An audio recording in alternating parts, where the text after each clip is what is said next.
Hey everybody, welcome back to Teaching Thursday. Today we're going to talk about a new term that's kind of been thrown out there. I just want to point out that a lot of people, in terms of not getting into investing in the stock market, they kind of feel that it's so much lingo, so many terms just getting thrown out there, going over people's head. And so Black Market Exchange, we're here to actually make that stuff very basic, clear cut, so you can understand what that means. And so one of these terms is actually this tax loss harvesting. Now, some of these brokerage firms or any other financial entities, they're saying that we do tax loss harvesting to help you out because we're working for you. Well, all tax loss harvesting means is just you're offsetting your gains with the losses. So if you make a certain amount of money in the market and you lose a certain amount of money on other investments, they're just going to subtract those losses from the gains to decrease your gains in order to decrease your tax amount, your tax bracket, or how much money you own on your taxes. So that's where the whole tax loss harvesting comes into play. So go ahead and just to jump right into it, let's say that you make $50,000 a year from your regular job 9 to 5.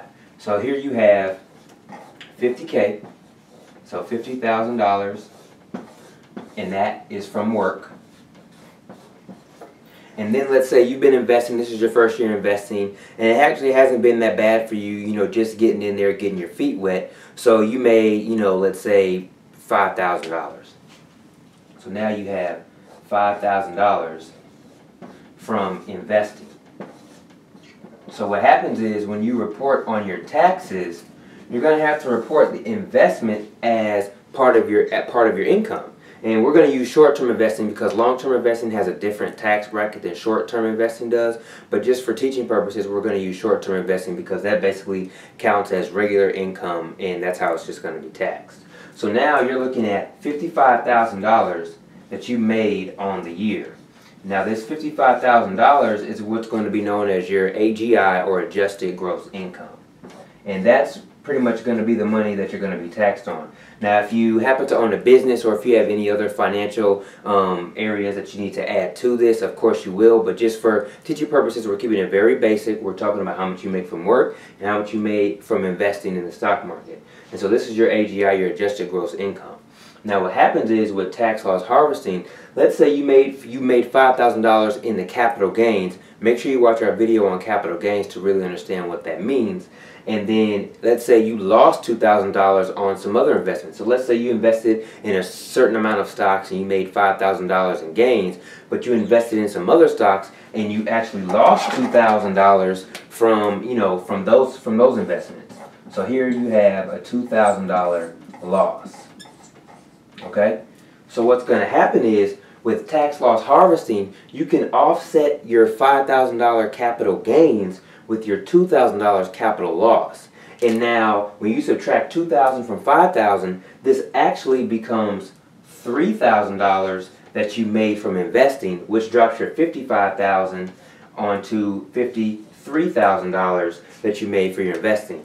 Now that's $2,000 less that you would have made that year, and now when it comes time for taxes, that's $2,000 you don't have to account for your taxes.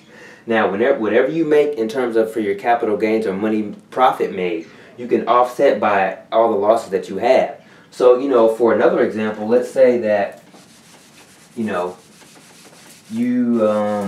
let's say you made about $5,000 again, okay? So let's say you made $5,000 from investing, okay? And so you're back at $55,000 for your AGI, but let's say you had a really bad year with the losses because it's your first year. You made money, but you lost money, but overall you lost money. And so now you lost, $6,000. So here we have a $6,000 loss over here. Let's go ahead and get this marker or it doesn't want to cooperate. So here we go. $6,000 in losses. So with the tax loss harvesting, you're going to offset your gains with your loss.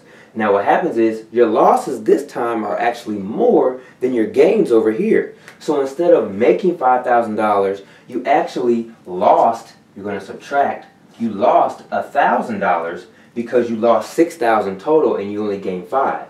So now if you lost $1,000, you can actually deduct $1,000 from the $50,000 that you made at work. So instead of making $55,000 for your adjusted gross income, you actually made $49,000 for your adjusted gross income. And this is exactly how the market is going to work with the capital loss, capital gains, and tax loss harvesting. Now, the catch is going to be whatever your gains are, you can offset with all your losses. The catch is going to be once we get into this realm where your losses are more than your gains, because now this money is being decreased, is being subtracted from your actual, income from your job. Now, let's say that instead of losing 6,000,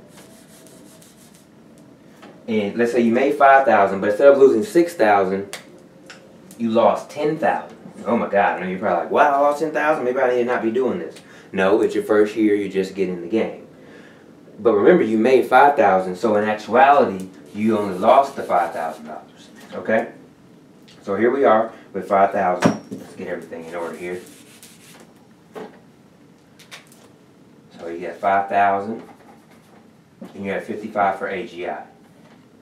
Okay? So you made 5,000, but you lost 10,000. Now the key is your losses can offset the gains. So now you're going to go ahead. Let's say you made 5,000, you lost 10,000. So this 5,000 is going to go away because you lost 10,000. So now you only lost $5,000. Okay?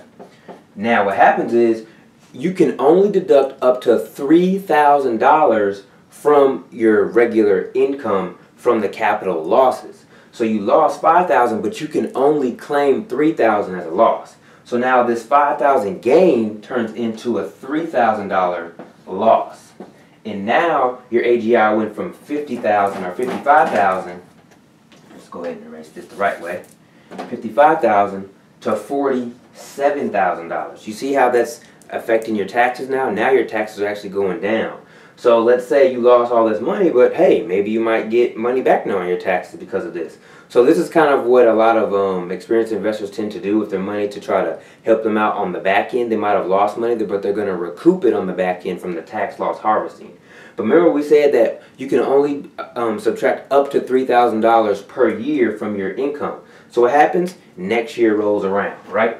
So here we are, next year rolls around, and let's say you were a little bit scared because, you lost $10,000, well you really lost $5,000 in the market. And you're like, you know what, I'm going to chill this year. Let me kind of get my game plan ready. Let me do some paper trading, kind of get my feet a little bit more, get a better strategy going in there. So you didn't invest at all, but you still have that $3,000 loss from the previous year. Okay? Well, actually, you got what, $2,000 because you made 10, you subtracted the 3. So you have a $2,000 loss from last year. So what happens is, this $2,000 loss rolls over to the next tax year. So now you didn't invest at all. That $2,000 that you lost the previous year, you can claim as a loss for the current tax year. So now you can subtract that $2,000 from investing, and now your adjusted your AGI for this current year is going to be $48,000, and now all your losses are gone, so you won't be able to deduct any more. And now going into next year, you have a new clean slate. You don't have any gains, you don't have any losses. This is how tax loss harvesting works, and this is what a lot of these companies are doing out here. This is what a lot of experienced investors do, particularly when it gets towards the end of the year. They try to find certain trades that are going to be losses so they can actually decrease the money that they make on the year to decrease their tax bracket and decrease the taxes that they owe, which is going to be a big plus for you. So, in a nutshell, that's just pretty much how tax loss harvesting works. We hope it was helpful to you, educational. We gave several examples of how to deduct from your capital gains that you make from your investments, how to actually apply that money in losses to your income whenever those losses exceed the gains, and even how to apply losses to following years, which actually you can do that indefinitely. I mean, if you lost $50,000, you can apply that $3,000 to every year until that money is gone. Just make sure you keep up with your paperwork, make sure you keep up with all your documents, so whenever you are claiming that, if the IRS ever comes to audit you, you can be like, hey, here's my proof. Peace.